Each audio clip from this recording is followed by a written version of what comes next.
Well, when you pick up a newspaper nowadays, it seems like somewhere you can find something about dove hunting. Letters to the editor, articles, a lot of negative articles on the dove season by non-hunters. This Sunday in the Detroit Free Press, this past Sunday, Tom Opry wrote an article about dove hunting in Indiana, had a picture of me up there surveying some of the doves that we had taken. I don't know what people's reaction was to that.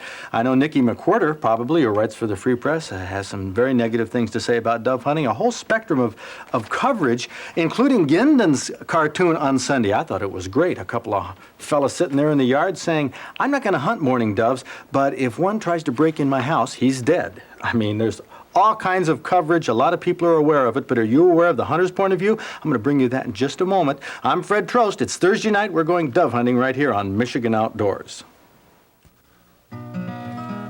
From the rugged shore and woodlands of the north, its history of copper mines and iron ore, the Great Lakes fisheries. To the farmlands of the southern counties we'll look around again, at all that waits the sportsman in the state of Michigan. And sometimes when the moon brings out the diamonds in the snow, and the stillness of the forest lies encased in Arctic cold, the wind might whisper through the trees, listen if you can, it tells you of the beauty in this state of Michigan.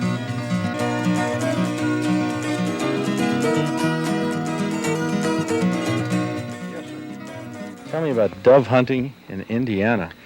We thought we were going to have a season, and then we figured we weren't, and it's in the courts back and forth. You had a similar problem to this in Indiana last year, didn't you?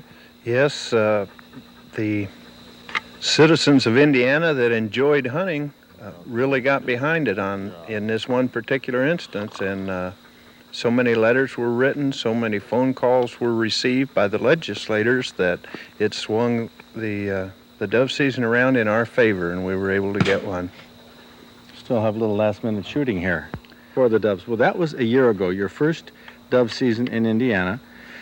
From what you know about our Michigan experience with the Humane Society and so on, does it seem like you had about the same problems we did? Yes, it seems just about exactly the same problems, but I think the sportsmen in Indiana, in this one instance at least, overwhelmed everything else, and were able to get their season through. Now, this is your second year.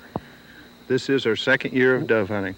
What has happened as far as the adverse public opinion in the second year? I haven't heard of any adverse publicity at all. There probably are some people that have written letters, but to my knowledge, none of them have come to light here.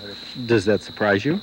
It did, especially right after our first year. But now that we've had a year and the intervening non-season in between, and then no backlash for this season, I'd say things are going very well for the hunter. Why wasn't there a backlash down here this season? How do you read that?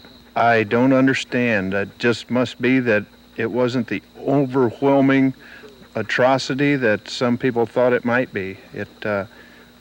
Perhaps the word got through that it is a viable species, that there is an excess that can be hunted, and maybe they're not going to begrudge the hunter his due.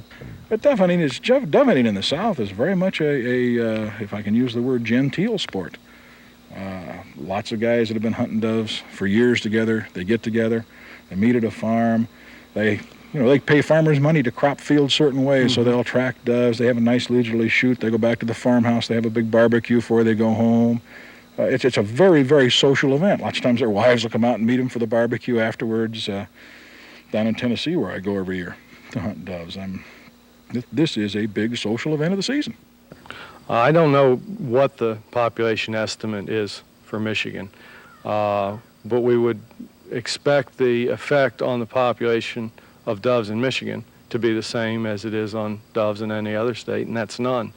When the Fish and Wildlife Service conducted a study of dove and dove hunting and non-dove hunting states from 1975 to 1980, they found that the breeding effort, number of breeding birds, number of birds in hunted and unhunted states to be virtually identical. Was it in Indiana more of an emotional reaction against hunting doves than a biological reaction? Definitely. We have quite a few people that live in the cities, and They go by what they've seen at their bird feeder and what they've seen on television, and not necessarily how things actually are on the land. Many of our people are quite removed from the land, and they may not understand the exact biological nature of things. What is the biological nature that they don't understand? Probably that there is an excess of doves, that many of them are going to pass away, if you will, whether they're hunted or not, and there are some people who enjoy hunting and should be allowed to hunt, and it won't harm the species at all. What about what happens to doves? What happened to the doves in the state when they were not hunted? Most of them probably went down, well, most of them died naturally, let's say up to 80% a year from hawks, owls, winter, ice, cold. Those that didn't probably moved south more and more as the temperature got worse, and ended up just overwintering in the south and then came back here in the spring. Okay, you say 80% mortality of doves. It's estimated to be 70, 80%. If hunters take 10%, wouldn't that mean added to the 70 or 80% that there would only be 10% left? No, there was one lady that told me that 80% are going to die naturally and hunters want to kill the other 20%, but that's not the way it is. The hunters' portion comes off the top almost. It's like the cream off the top, and only those that die of natural causes after the hunting just bring it down to the natural 30 or 20% that are going to overwinter anyhow and come back in the spring. So the hunter's take is a part of the 70%. Yes, it doesn't eat into the to the 20 or 30% that are going to overwinter and come back. Are the doves that frequent people's bird feeders around the suburbs the same doves that are flying out here in the field? Banding practices have shown that that's probably not the case, that if a dove flies 5 miles maybe for his to his feeding area, and we don't, for instance, get any birds here from Fort Wayne or LaGrange or even Mongo for that matter. Mm-hmm. They're all birds from right around this area that are coming here. So backyard birds tend to be backyard birds. That's true. Wild birds of the field tend to stay wild. That's true. People who grew up in the city like the city. People who grew up in the country generally like the country. Same with birds. Yes, sir. As far as I'm concerned, from a hunting point of view, it's another animal. They certainly are beautiful animals, but I don't feel that hunting the doves will interfere with other people's enjoyment of doves. I've lived in 2 other states, Maryland and Virginia specifically, hunted doves in both states, and they still came to the bird feeders there, and they still behaved the same way as they do here in Michigan. And in a very short while, I'll be taking a little bit of a vacation in Maryland, and the doves still come to my mother's feeder right through dove season. So from that point of view, I can't understand those objections. Did you get any complaints that people had less doves at their bird feeders this past winter? Some of the staunch non-hunters in this area actually thought that there were more doves around, and they said that they understood that it did not harm the season. That's about as good as an endorsement as you can get for the biological Yes. reasons for hunting. And these people that I know would go out of their way to tell me if they thought it had hurt the season or hurt the dove population, and they just admitted that it did not. Okay, Steve, you were born and raised in Michigan. Yes, Came down here to work for the Department of Natural Resources. yes. So you know the attitudes and the sentiments in Michigan. You've heard about them. You can probably understand them or not. Well, I guess most of the people that I'm acquainted with are hunters and fishermen, and I think their sentiments towards dove hunting would be pretty well appreciated if they could get exposed to it. I think everybody looks at the mourning dove at first as a bird of peace, but I think if they ever come and had a hunting opportunity like this, they'd probably change their mind because they are quite a sporting bird. There are a lot of birds, though, that would be sporting. Blackbirds, starlings. You know, they're open. Yes. People don't shoot them. Too Well, small to eat? No, I don't think they're probably as good eating as the mourning dove, and I think it's probably tradition that you really don't eat a blackbird or a crow or a starling unless you're really starved, but the mourning dove is a very excellent eating bird, and eats mostly grain and that type of stuff. Do you find that most hunters who hunt for them eat the doves? Yes, I do. Almost everybody last year, anyways, when we got started, were wondering about certain recipes and how to fix them and how to that. They weren't really sure how to do it, but everybody I know fixed them and ate them because they're very delicious to eat. A real treat on the table, abundant in the fields, and the most challenging game bird to wing shooters all over the country is the mourning dove. Hitting speeds of 60 miles an hour, most of them will get away, living only a few months longer before Mother Nature deals with their bulging populations through other methods. Our hunting party averaged 9 doves apiece during the early season hunt in Indiana, and I think I had the least doves, but I had the most empty shells to show for my afternoon. But there is a good meal there, about 4 ounces apiece. The doves bone out to about 2 ounces of meat. When you're shopping for shotgun shells, you'll find the lighter loads are called dove and quail loads. That's a reminder that 35 states hunt doves. Out of an estimated 500 million birds in this country, hunters take about 50 million. But unless the court moves quickly, the dove season and the doves will remain up in the air in Michigan outdoors.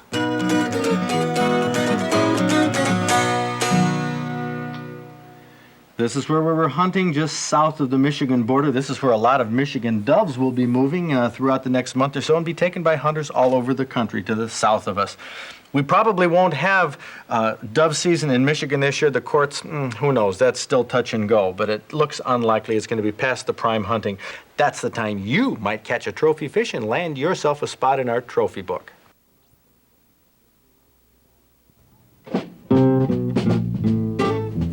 I love to see those unusual species in the trophy book, especially one that's as good eating as a sheep's head or freshwater drum. Boiled, it tastes like monkfish, and this one's a trophy at 8 pounds, 14 ounces. It's 25 inches long, caught by Barbara Lixie of Berkeley. She was trolling for salmon with a Lakeview nailer off Tawas just a year ago this weekend.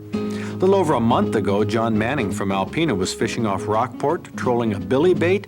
This was when the pink salmon were thick in the northern part of Lake Huron. His catch, an 18-incher, 3 3/4 pounds, had earned him a Master Angler Award for pink salmon. Across the peninsula, trolling in Lake Michigan off Charlevoix, Clarence Thomas from Bel Air found the new Northport nailer plug, gold and black, brought home the bacon, this time a 23-pound, 1-ounce lake trout that was 37 inches long. That's unusual to catch a fish like this in the evening, but this master angler, laker, was caught just before sunset. And down Oakland County way, Jay Walker from Oxford found out why they call Fish Lake Fish Lake. It produces big ones. A 24-inch, 6.5-pound largemouth bass put him in the record book. This was also caught just before dark. It was caught on a plastic worm.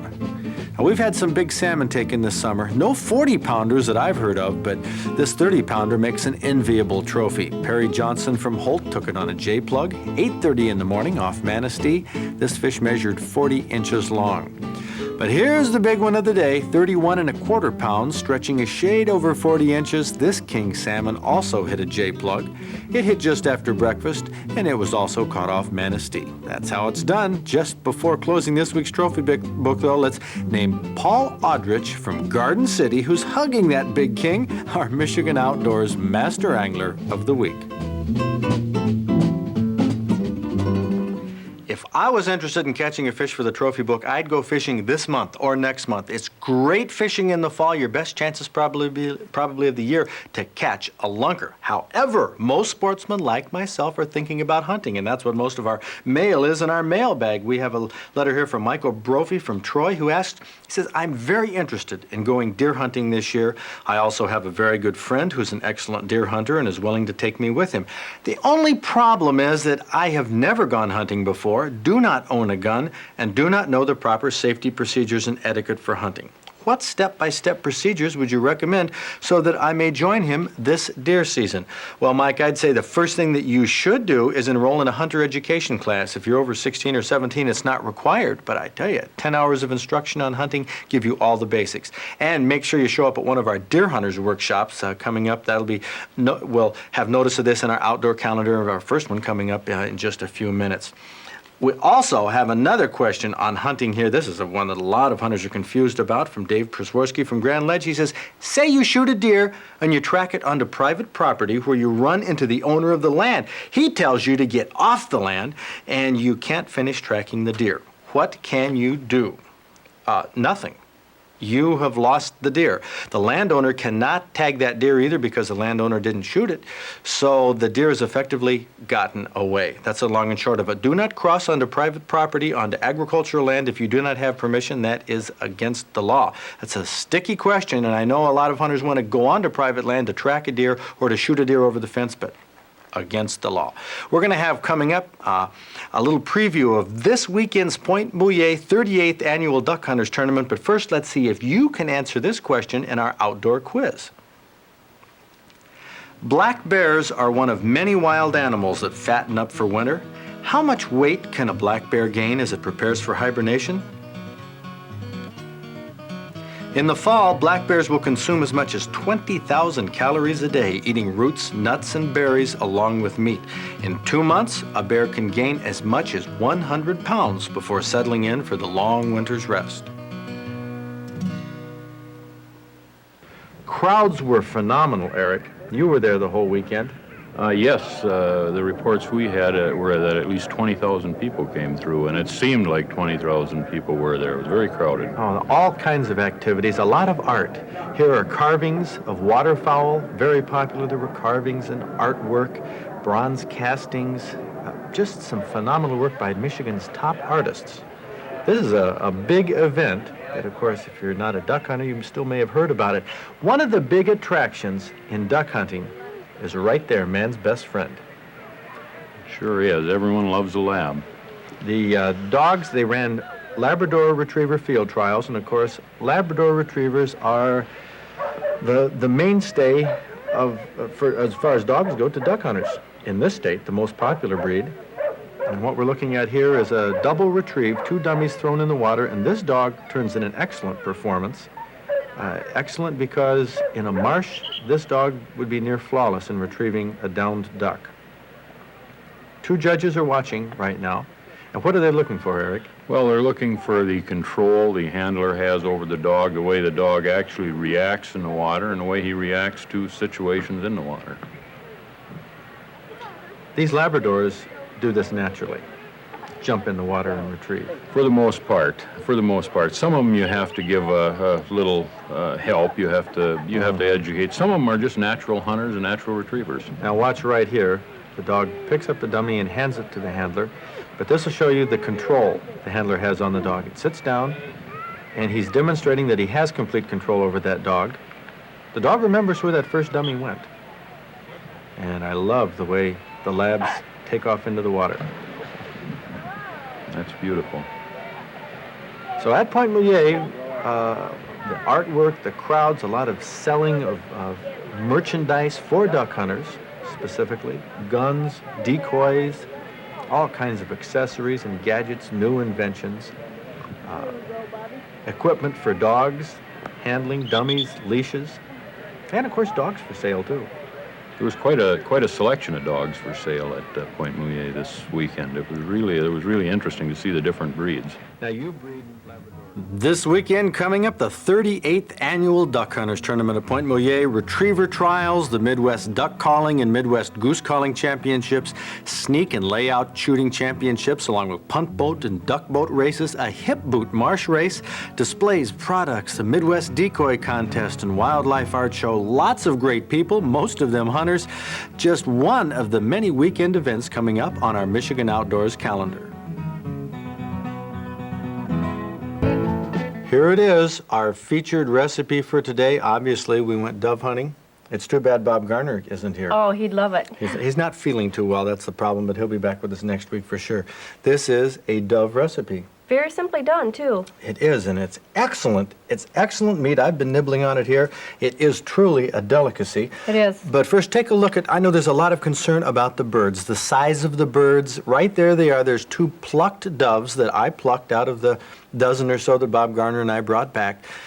They're small birds, to be sure, our smallest game bird in this country, but they have little legs, little wings with meat on them that is definitely worth saving and eating. As I said, I plucked these, Kathy, which I think with all game birds, it tastes better to pluck the birds. rather than skin.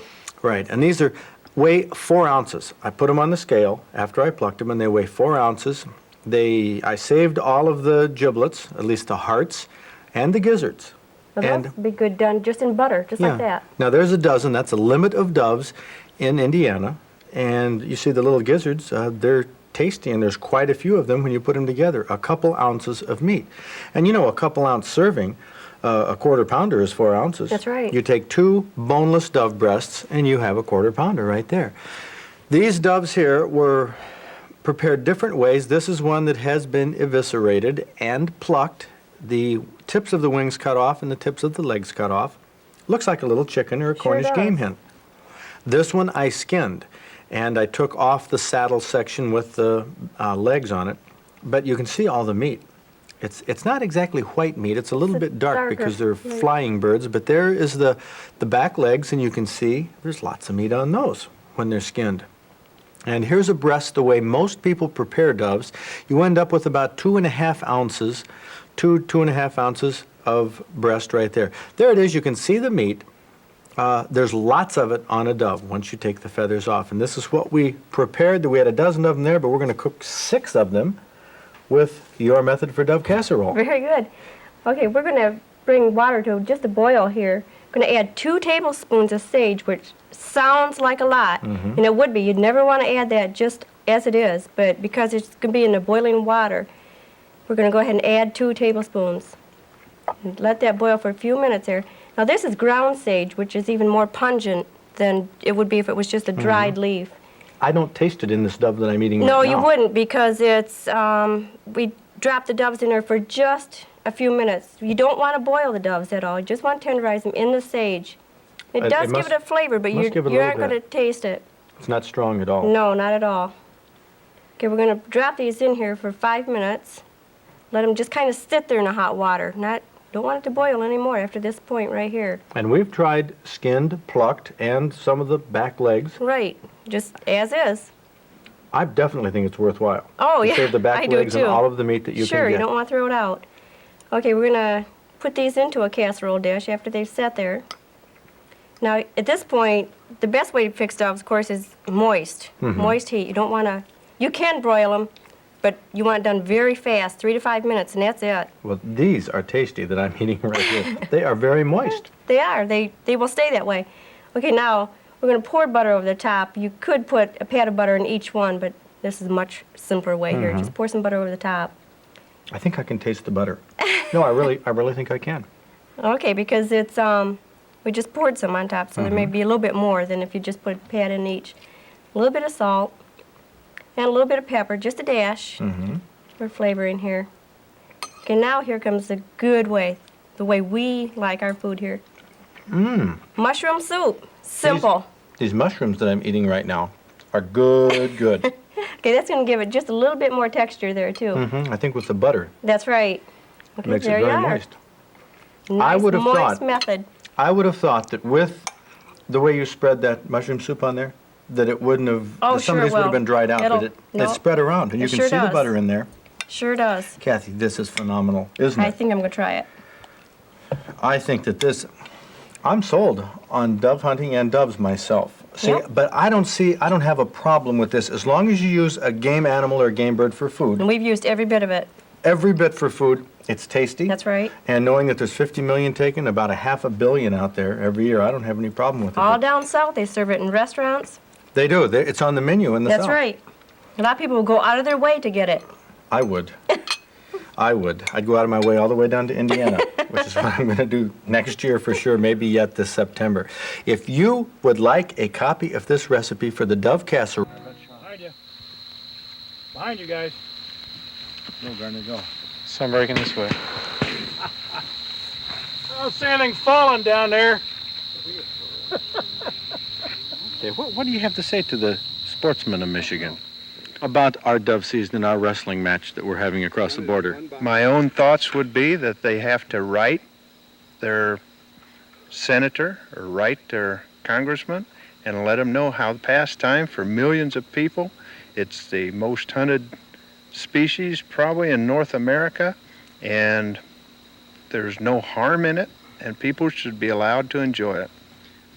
What would you say to our anti-dove hunting public? Well, I just, in my own mind, if you don't want to do something, you don't have to do it, but there's no reason that you should stand in the way of somebody else doing it, provided, of course, it's not going to hurt a species or a person or something like that.